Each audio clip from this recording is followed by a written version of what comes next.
What's up, Star Wars fans? Today we're exploring one of the most mind-bending scenarios in the galaxy far, far away. Picture this. What if the most powerful Force user in Legends continuity, Grand Master Luke Skywalker himself, somehow found himself thrown back in time to the darkest moment in Jedi history? What if Luke, with decades of experience and godlike Force abilities, witnessed Order 66 firsthand and decided to do something about it? This isn't your typical time travel story. This is about sacrifice, redemption, and the ultimate test of what it truly means to be a Jedi. So buckle up, because we're about to witness Luke Skywalker rewrite history itself. Our story begins on Yavin 4 at Luke's Jedi Praxium.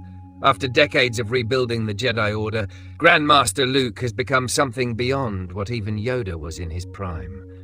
We're talking about Legends Luke here, the man who moved black holes with his mind, who could create force projections across the galaxy, who literally rewrote what it meant to be a Jedi. But power comes with a price, and sometimes the Force has its own plans. One of Luke's students brings him a lightsaber discovered in Cloud City on Bespin, a weapon Luke recognizes immediately. It's his father's lightsaber, the same one Obi-Wan gave him all those years ago, the one he lost during his confrontation with Vader. This isn't just any weapon, it's a conduit of memories, pain, and the dark history of Anakin Skywalker. As Luke holds the saber, he doesn't just feel its weight, he feels everything. Every moment of his father's fall, every life taken, every choice that led to the Empire's rise. The weapon yearns for connection, and Luke, being the most powerful Force user alive, creates that connection whether he wants it or not. In that moment of harmony with his father's weapon, Luke sees it all. Order 66, in vivid, horrifying detail. He watches Syndralic fall, witnesses younglings being slaughtered, feels the pain that consumed Master Yoda. The rage builds in his chest, and in a moment of uncontrolled power, Luke does something unprecedented. He bends the very fabric of reality itself. When Luke opens his eyes, he's no longer on Yavin 4. He's inside the Jedi Temple on Coruscant, but not the temple as he knew it from his visits to study its archives. This is the temple during Order 66, filled with blaster fire, screaming, and death. The first thing Luke notices is how real everything feels. This isn't a vision or a Force echo. He's actually here, experiencing the purge in real time. Clone troopers rush past him, and when they turn to fire, Luke realizes with growing horror that he's not just an observer. He's a participant. Now, let's pause here for a moment. This is where the story gets fascinating from a character perspective. Luke has studied Order 66 extensively. He's watched the holograms, read the reports, felt the pain through the Force. But knowledge and experience are two different things entirely. When those first blaster bolts come his way, Luke's decades of training kick in. Without thinking, he stops the bolts mid-air, something that would have been impossible for most Jedi of the prequel era, but child's play for someone of Luke's caliber. The clones die, and Luke realizes he's not just changed the timeline, he's stuck in it. Here's where we see the fundamental difference between Luke and the Jedi of the Republic era. While the Jedi of Yoda's generation were caught completely off guard by Order 66, Luke comes prepared, with knowledge, experience, and power they never possessed. Luke doesn't hesitate. He sees children running from clone troopers and makes a choice that defines everything that follows. He's going to save them. His emerald lightsaber ignites, and what follows is perhaps one of the most one-sided battles in Star Wars history. Remember, this is Grand Master Luke we're talking about. The man who, in Legends continuity, could fight multiple Sith Lords simultaneously and win. Against clone troopers. Even the elite 501st, it's not even a contest. Luke moves through them like a force of nature, literally. But Luke's true genius isn't in his combat prowess, it's in his strategic thinking. He uses force projections, multiple versions of himself, to confuse and distract the clones throughout the temple. This gives surviving Jedi the chance to regroup, to mount an actual defense instead of being picked off one by one. Think about the psychological impact of this. Jedi who were moments away from death suddenly have hope. Temple guards who were overwhelmed by superior numbers now have backup. Younglings who were about to be executed are suddenly being shepherded to safety by a mysterious Jedi Master who fights like a legend come to life. Luke rallies knights, masters, and temple guards into formation. He uses the Force not just as a weapon, but as a tool of coordination and hope. This is what separates him from even the greatest Jedi of the Republic era. Luke has learned to be both a warrior and a leader, in ways they never had to. But all of Luke's planning leads to one inevitable confrontation with his father. Anakin Skywalker. Not the broken, more machine than man Darth Vader Luke knew, but Anakin at the height of his powers, fresh from 3 years of constant warfare, his lightsaber skills honed to a razor's edge. When Anakin demands to know who this mysterious Jedi is, Luke tries diplomacy first. General Skywalker, stand down. But this is Nightfall Anakin, essentially Darth Vader with a working respiratory system and full mobility. He's not going to listen to anyone. The duel that follows is unlike anything we've seen in Star Wars. This isn't the emotionally charged, but ultimately restrained fight on the Death Star. This is a combat-hardened Anakin at his absolute peak, against a Luke who has spent decades mastering abilities his father never dreamed of. Anakin goes for overpowering attacks, relying on his superior size and strength.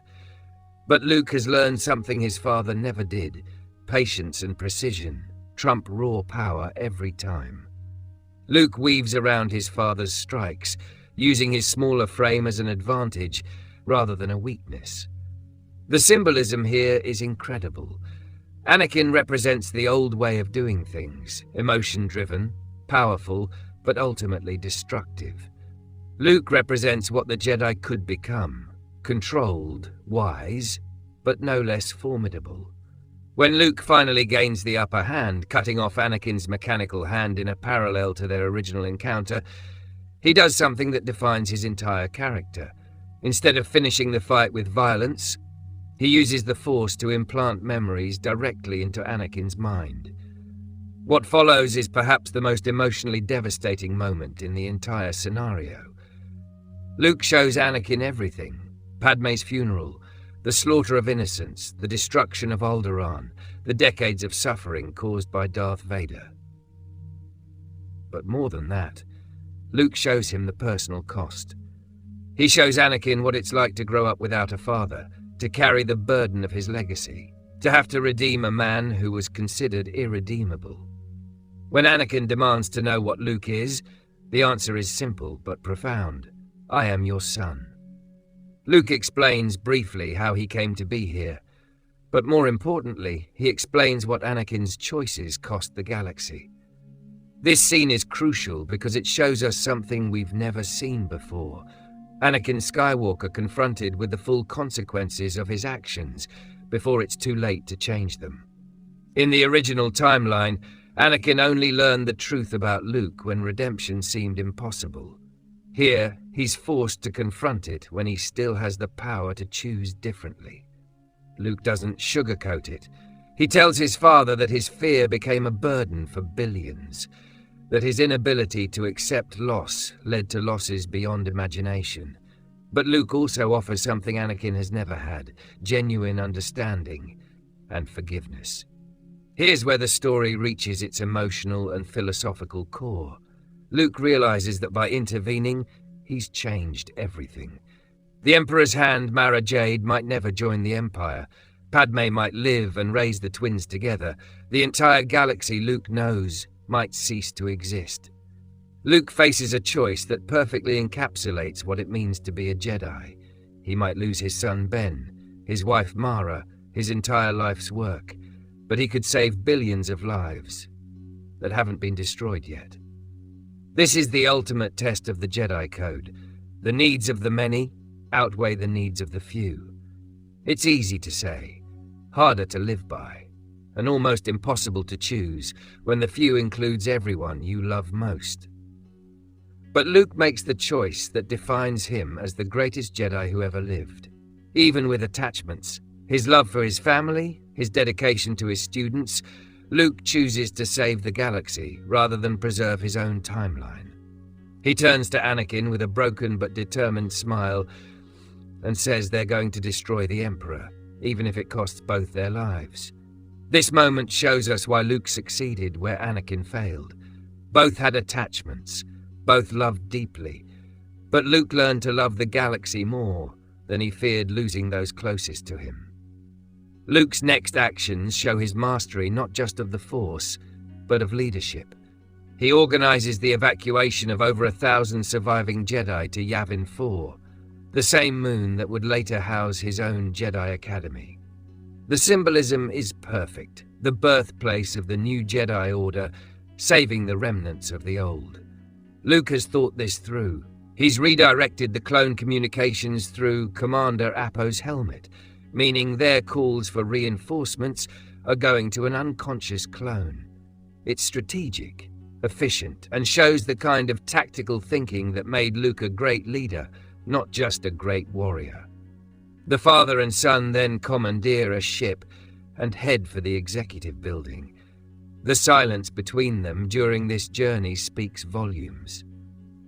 Anakin is processing everything he's learned, grappling with the knowledge of what he was about to become. Luke is preparing for what might be his final battle. The confrontation with Emperor Palpatine is everything we could have hoped for. This is Sidious at his peak, fresh from his duel with Mace Windu, confident in his power and ready to complete his plan for galactic domination. But he's not prepared for Luke Skywalker. The battle showcases abilities we've only heard about in legends: Luke's mastery of electric judgment, his force projections, his ability to manipulate the environment on a scale that dwarfs anything we saw in the films. When Luke combines a force push with electric judgment, creating a burst of yellow energy that sends Palpatine flying, we're seeing power levels that put him in the same tier as the ancient Sith and Jedi Lords. But it's not just Luke's individual power that wins the day. It's his ability to fight alongside his father as a true partnership.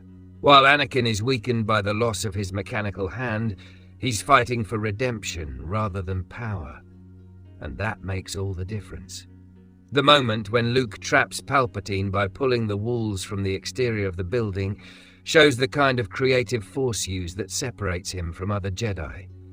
He doesn't just fight with a lightsaber, he turns the entire environment into a weapon. When Sidious demands to know what Luke is, Luke's answer is perfect, a result of your evil. All of Palpatine's manipulations, all of his corruption of the Jedi Order, created the circumstances that forged Luke into what he became. With Palpatine dead, Luke faces the ultimate consequence of his actions. He's going to fade from this timeline. The future he changed means he might never exist, or exist as a completely different person. But Luke doesn't despair. Instead, he tells Anakin that whatever happens to him doesn't matter.